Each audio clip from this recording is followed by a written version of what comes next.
Hello guys, good evening. Ayan, so welcome back again sa aming YouTube channel, no. So, yun guys, no, sana hindi kayo magsawang manood ng video namin kasi dito lang kami sa bahay lagi nagba-vlog sa ngayon kasi nga after work hindi na kami masyado nakakalabas. So, diretso na rin, medyo pagod na rin kasi kami ni Emma kaya ito lang yung time para mag-vlog ulit kami. So, kaya pagpasensyahan nyo na yung ating lugar. Okay, so yun, bali dahil nga sa sobrang pagod ko lang kanina guys, grabe, medyo busy kami kanina. Yeah, 3-4 ata yung niload ko, parang ganon. And yun, pagkasundo ko kay Zion at saka kay Emma, medyo, alam niyo na, tawag doon? Latatoy na ako. Kaya ngayon, sabi ko kay Emma, hindi muna ako magluluto ng ulam. Kasi meron pa kaming sinigang actually eh. Pero sabi ko, oo nga, kukulang. Pero sabi ko, eto muna tayo. Kasi mas madali lutuin. No? Lagyan lang natin, ibabad lang natin siya sa itlog. Then prito, okay na yun. Red ketchup. Yun lang naman. And yun nga pala guys, may nag-comment kasi sa amin. Halika, sama ko yung asawa ko syempre. Dito ka. Kasi yung ilaw, tama dito. Ayan. Hi, guys. Ayan. So may nag-comment kasi sa amin. Kasi nga guys, di ba nag-vlog tayo dun sa about sa laid off, ganyan-ganyan. So may nag-comment sa amin na parang yun ata, parang isa siya sa mga na lay off. So wala siyang idea about EI or anong mangyayari after. Yes. So, yan, bigyan na lang natin din siya ng information about it. And naisip namin nga, i-share na lang din to through vlog kasi alam namin na hindi lang siya yung naka-experience noon na ma-lay off. And I think yung topic natin about employment insurance ay magiging helpful din sa maraming manonood, lalo na yung mga nandito sa Canada.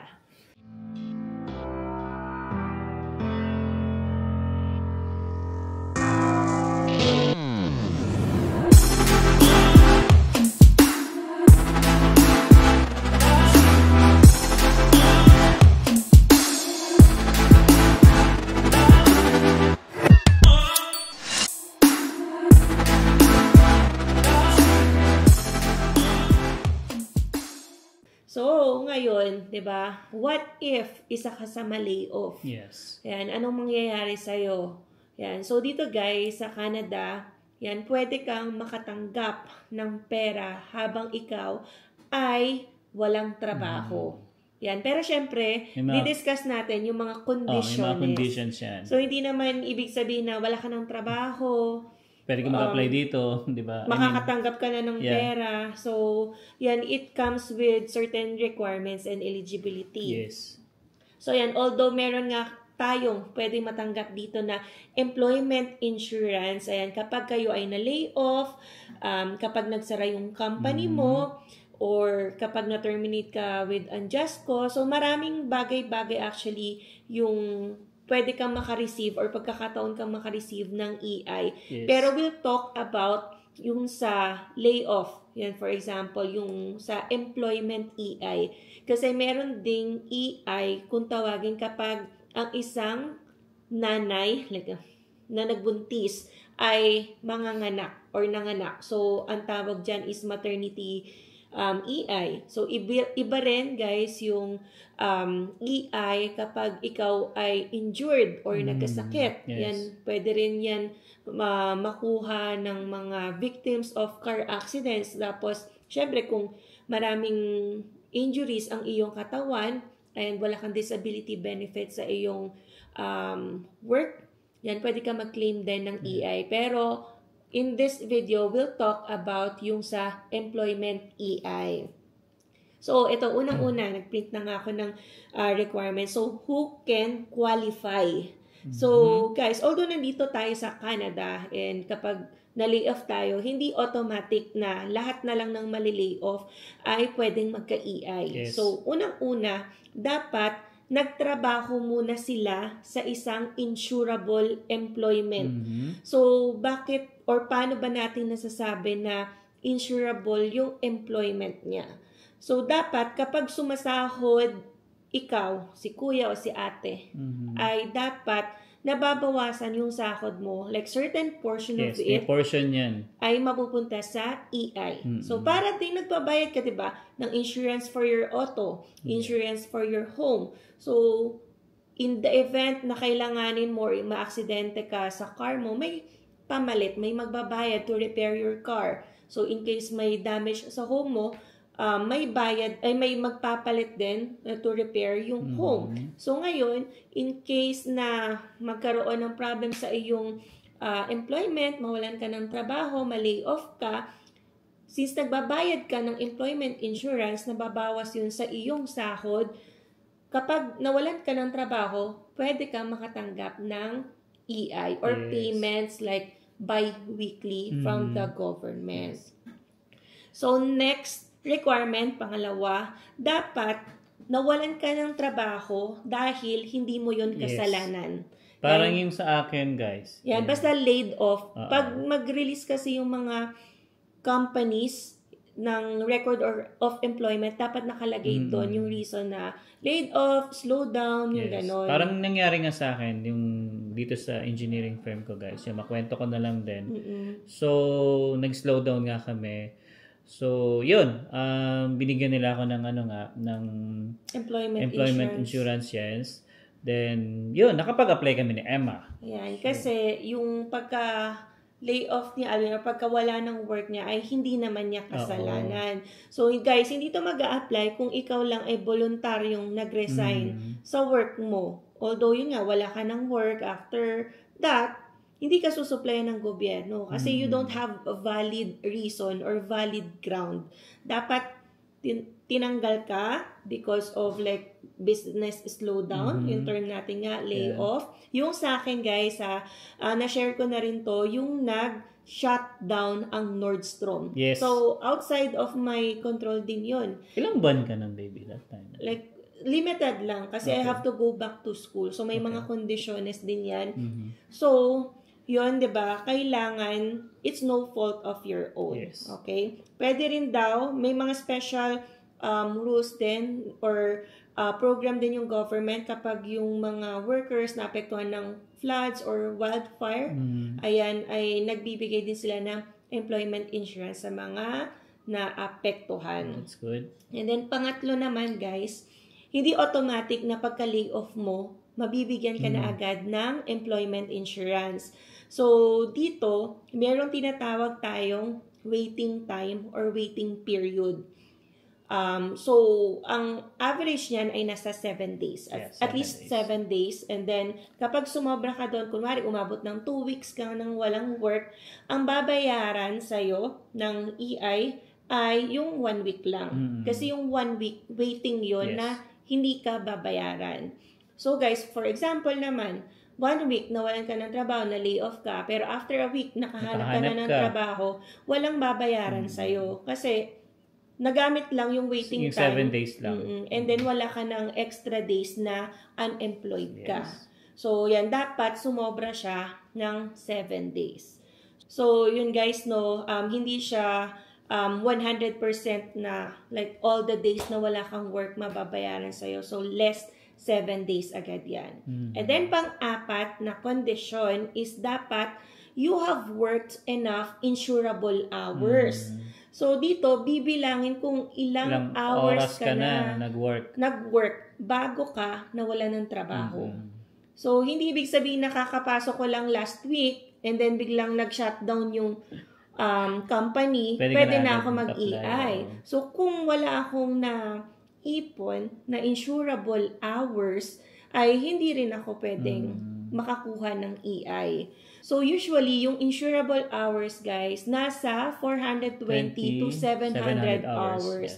So, hindi siya fixed kasi kinakalculate yan based sa unemployment rate ng iyong lugar. So, iba-iba. So, it will vary.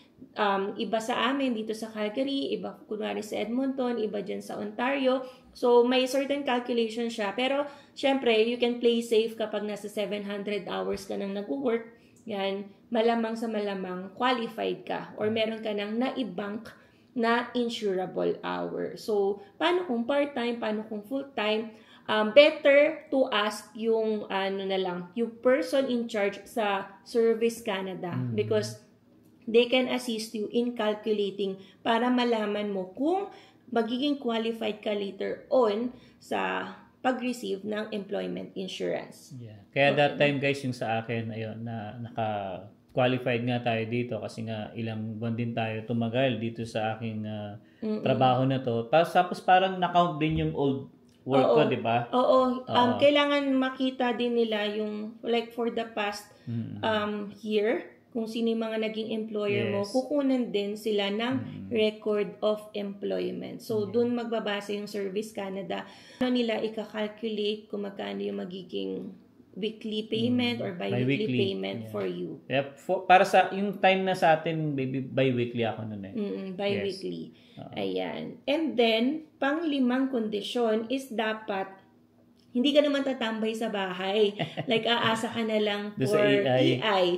So, dapat makita ng Service Canada na you are ready, willing, and able to work. Yes. So, dapat apply ka din. And kapag nag-apply ka pala ng EI, meron kang tinatawag doon na reporting.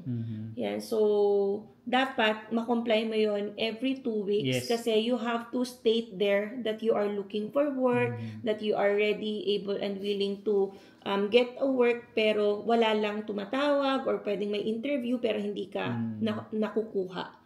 So, kasi meron kang pipilapan din dun guys sa website nila. So every 2 weeks yun, gagawin mo yun talaga. Parang i-update mo sila, ganyan-ganyan. Oo. At doon ka rin mag-update once nakakuha ka na ng trabaho para syempre notify din sila at hindi ka nabigyan ng additional EI payment. Yan. Otherwise kasi pag nag-misdeclare ka dyan, hahantingin ka kasi sobrang naibayad o kaya pwede ka pang magka-penalty for misrepresentation. Kaya dapat maging honest din kayo guys. Hindi pwedeng, alam niyo, gagawa lang kayo ng kwento, ganyan. So aside from that, in connection sa ready, willing, and able to work, dapat you are actively looking for a job. So you have to state there yes or no kung you are actively looking for a job. So dapat may record ka din. Minsan hahanapin pa yan. Kapag duda sila, hanapin ka pa yung mga resume na sinasabit mo. So, at least, diba, may ma-prove ka na hindi ka lang nagiging tambay for 1 month or 2 months na tumatanggap ng EI, naghahanap ka rin talaga ng trabaho. So, guys, kapag din, diba, kung balak nyo umuwi muna ng Pinas habang kayo ay walang trabaho, pwedeng maging concern dito yung pang-5 at pang-6 na kondisyon. So, pwedeng matanggalan ka ng EI kasi you are not ready or willing or able to work. Yan, kapag may nag-hire sa'yo, hindi ka makakabalik kasi, for example, umuwi ka ng Pinas. Let's say umuwi tayo ng Pinas noon. Pero that time kasi guys, hindi pa kami nag-a-apply talaga kasi wala pang... Hindi pa naman siya laid off. Hindi ko pa alam na ganun ang yung mangyayari. So, yun. Oo, kaya dapat pag-isipan nyo, kunwari, kung uwi kayo ng Pinas, tapos mag-apply kayo ng EI, like employment EI ha. So, for other types ng EI na nabanggit natin, like sickness or yung maternity EI, so ibang usapan na yon. So, yun. Ang tanong naman ito naman ang tanong, no? Kasi nga, syempre, sa EI, may matatanggap na pera. How much naman yung pwede mong makuha? Parang yayaman ka ba dyan? Ayan, parang ito, sakto lang para pantustos ng iyong pangangailangan sa araw-araw. Hindi ka masasatisfy dito dahil ang ibabayad lang ng government for your EI ay 55% lang ng iyong sinasahod. So, they have calculation na, hindi, for example, current mo na work, yun lang yung basehan. They can calculate din yung mga nakaraan mong jobs, kung mataas yung work mo, so pwedeng tumaas din yung like rate, like bi-weekly rate mo from the government. So, as of January 1, 2025, sabi dito, ang highest amount that you can get is $695 a week. Per week. Yan, so tingin nyo ba enough na yon? Yung iba, okay na yon. Kaya minsan hindi na ginaganahan bumalik sa work, 'di ba? Yeah. Pero yung iba, super liit nun. Kaya Oo, syempre, kailangan talaga maghanap na ng work. So, hindi pwedeng EI lang ang kanilang aasahan. And sa pagko-compute pala guys ng amount, so hindi lang yung sahod mo yung pagbabasehan nila, pwede rin nilang i-add doon yung mga tips and commissions na nakukuha mo. So, yan, again, ang makakatulong sa inyo is yung officer na maa-assign on your file to calculate kung magkano yung pwede mong matanggap weekly or bi-weekly.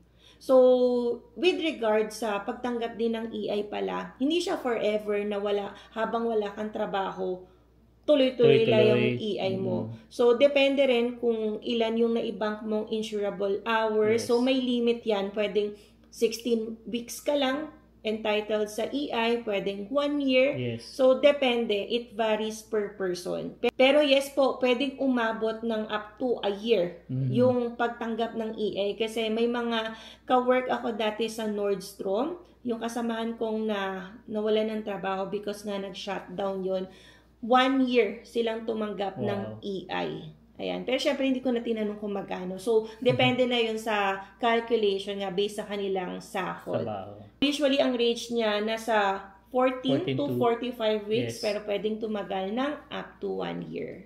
And yun, another information pala guys, kapag yung family income nyo ay super low, like 25,921 or less, pwede pang madagdagan yung employment insurance na pwede nyo matanggap. So, it can boost your benefit rate up to 80% of your usual earnings. So, instead ng 55%, kung nasa low income kayo guys, yung family income nyo ay nasa 25,921 or less, yan. At least 80% ang iyong pwedeng matanggap. Kasi nga, kung ganun na yung income nyo nga, hirap na yun talaga sa bills, like expenses, tapos 55% lang yung ibibigay ng government. So, hirap lalo ang family. So, kaya ngayon may ino-offer pa sila para sa mga low-income earners na lay off or natanggalan ng work due to no fault of their own. Yan. So, dako naman tayo ngayon sa taxes. And so, kapag nakatanggap ka ba ng EI, taxable yan. Yan. Syempre dito sa Canada, yes, EI is taxable. Lagi may tax dito. So, syempre, treated as income yan. So, yung government muna yung magpapasahod nga based nga sa inyong EI. Nagbayad rin naman syempre kayo ng EI for the past several months of being employed. So, yan, since makakatanggap kayo ng income for series of weeks, di dapat taxan din daw yan. So, you have to report it when you file your income tax return.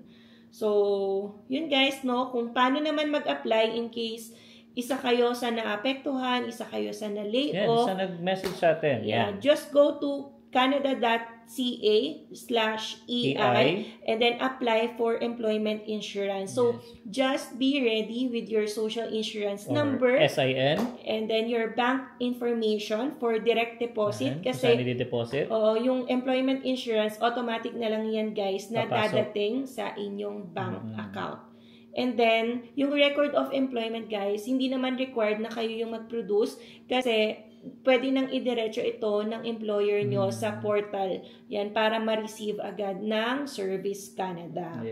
So, maganda. As soon as you stop working, i-notify nyo na yung Service Canada. Although, yun nga, as what we have mentioned, merong waiting time dyan sa pagre-receive nyo ng EI. So, medyo matagal din yung initial receipts ng EI, pero the moment na ma-process na yan, sunod-sunod na, bi-weekly na yung magiging payment sa inyo ng government for your EI. Yes, sir. Yan. So, at least na-discuss natin yung feel ko mahalagang topic sa ngayon. So, kung yung iba ay curious ano yung gagawin, yan, in case ma-lay off later on, ayan, at least this video can guide you and can give you an idea sa pwede nyong matanggap. Yan, and then, para din alam nyo kung qualified ba kayo or hindi. Yan, so, as what we have mentioned, may mga kondisyones dyan and hindi automatic na pag nawala ng trabaho, may pera agad. Ayan. So, yun guys, no, it's better pa rin syempre magtanong sa mga kilala nyo. Yeah, sa HR nyo lalo. Yeah, especially HR nyo. Yeah. Para mag-guide kayo sa pag-a-apply ng EI. Yan, kasi minsan, or madalas din talaga, pag bago ka, mangangapa ka, ano ba tong mahirap din. Application, ano ba tong account na kailangan ko gawin. So, yung iba, pwede ka namang dumiretso sa Service Canada, may mag-a-assist sa inyo doon, pero pwede nyo rin gawin online na para hindi na kayo ma-hassle pumunta sa mga offices ng Service Canada. Kasi pwede naman talaga siya online.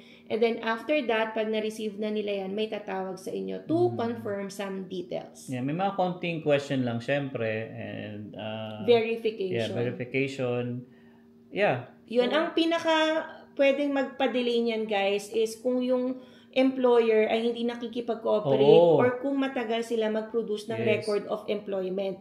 Kasi kapag wala silang binigay na record of employment, wala pong magiging basehan yung officer yun magiging problema. Na magiging magkano ba yung iyong bi-weekly income. Pero syempre, parang magbibigay sila ng deadline. So, they will notify the employer and will give a deadline para makapag-produce ng record of employment. Otherwise, kapag wala, parang feel ko meron silang default na kailangang ibigay sa inyo kasi you still have the right to receive EI. Yun nga lang, hindi lang nila makalculate yung exact amount. Yes. Buti na lang din guys, based dun sa experience ko, hindi ako na problema sa employer ko. Talagang nung sinabi ko na kailangan ko ng ganito, pinrovide agad nila.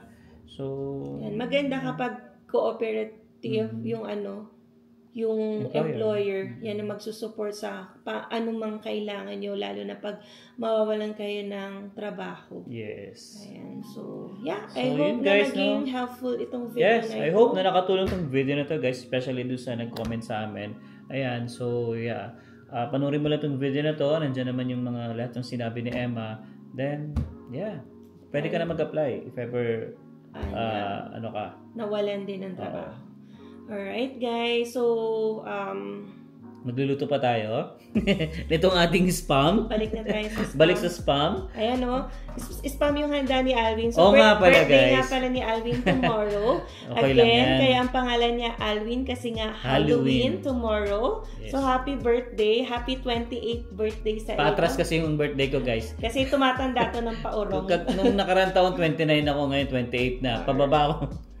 Loko. So, ang priority namin bukas ay hindi birthday niya. Yes, pero kasi nga Zion. So, trick or treat yan, araw yan ng mga bata. So, nakakalungkot nga lang, hindi kami makasama doon sa isang grupo na nag-invite sa amin yan. Shout out sis Coco kasi nga late na yung ako masusundo sa work. Kasi hanggang 5:30 pa yung ko guys, trabaho. Oo, ayaw naman namin magpaantay. Yan, kasi syempre yung mga kids, hindi mo yan mapapaantay. Kapag trick or treat na. So, hahabol na lang kami sa area dito or kung saan man kami makarating. Yeah. Auburn, Cranston. Mas malapit Auburn sa dito na lang sa Copperfield. So, depende kasi nga ayaw namin mag-commit lalo na kung gagabihin kami sa work.